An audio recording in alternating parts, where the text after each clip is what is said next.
Ako alam ko kung kailan ako nakulong eh. Yun po, Your Honor, sa inyo, Kung no? hindi mo alam kung kailan ka na-drop sa PNP. Totoo po, kasi kung pagbabasihan po natin ang dokumento, Your Honor, Kalokohan yan. ang pagsagot kahit saan mang pleading, Your Honor, mabase ako doon sa dokumento, Your Honor. Hindi lahat ng pagkakataon, Your Honor, makakabisado ko yung mga dokumentong matagal nang nakalipas. Kung ano man yung pangyayari na matagal nang nakalipas, hindi lahat po yun makakabisado ko o maaalala ko. Depende po, kung meron po akong reference na document, maaari ko po kayong masagot ng diretso, Your Honor. Give me the reason why you were dismissed from the service. PNP. Nagkasakit po ako noon, yan, Your Honor eh. Yan yung naging basis ko noon. Your Honor, nagkaroon ng misappreciation of facts. Yan po yung naging ano ko doon sa PNP noon. Kaya nagkaroon ng restoration to full duty status. So,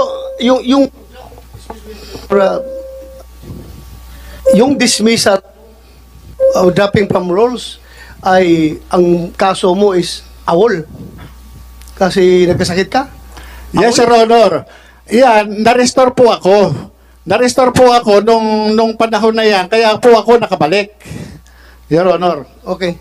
You were reinstated 3 years after December 30, 1997. Am I correct? Yes, Your Honor. Dahil nagkaroon ako ng mga, ano nun, sa PNP rin, Your Honor, ang problema hindi po sa akin. Dahil ako, nagkaroon ako ng communication sa PNP noon dahil dyan sa, ano na yan, doon sa ginawa nila sa akin. Kaya, na-reconsider yung aking, ano, no, yung aking pleading sa kanila, kaya nagkaroon ng restoration sa full duty status ko, Your Honor.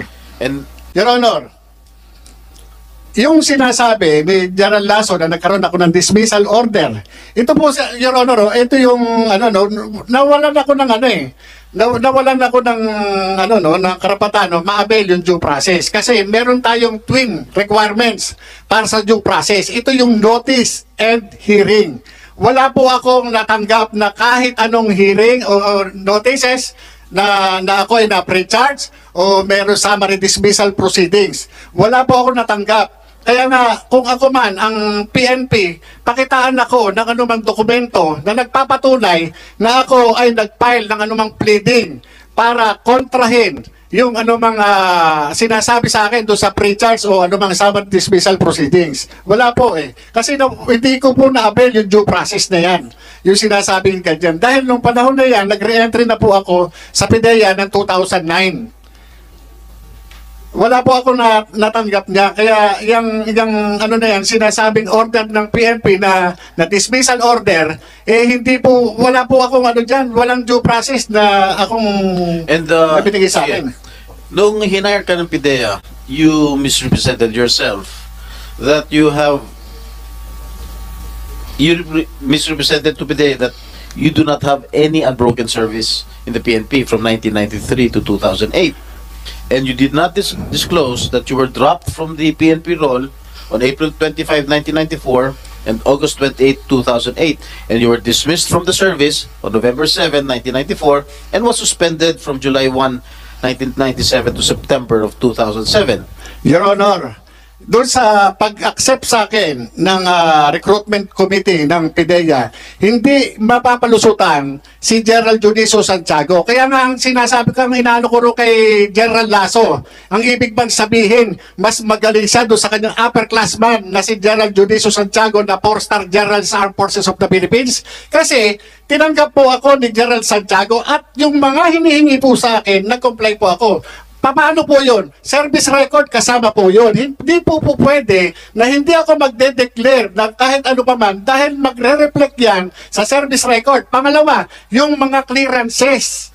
Kasama po yan doon sa recruitment process. Hindi po ako i-appoint ng Philippine Drug Enforcement Agency kung ang aking mga dokumento ay kamas-kamas. Alam naman po natin na si General Santiago hindi po basta-basta mapapalusutan yan. Sandali lang. Kaya nga hindi mo nga sinabi yung katotohanan. Sinabi po, Your Honor. Na-dismiss ka sa Opo, PNP. dahil nga po, meron ako, kaya tinawag po nila ako, nag-comply po ako. Siguro may backer ka. No, Your Honor, hindi po sa backer, wala po akong backer. Nag-comply po ako kung ano man yung requirements, Your Honor. Dahil kung ako ang PIDEA at alam kong meron kang mga mga kaso sa Philippine National Police, na-drop ka, na-dismiss ka, na-suspindi ka, finailan ka ng kaso, hindi kita kukunin.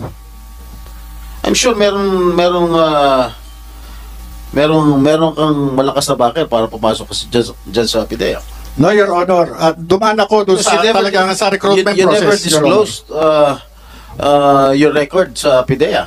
Hindi mo disclose yan eh. Your Honor, imposible po yun. Dumaan po ako doon sa proseso ng recruitment nila, kaya nga po ako inappointed. Dahil kung hindi ako nag-comply, hindi po nila ako tatanggapin. Requirements po yun, batas po yun. Hindi po pwede na yung recruitment committee, i-violate nila yung procedure. Hindi po pwede.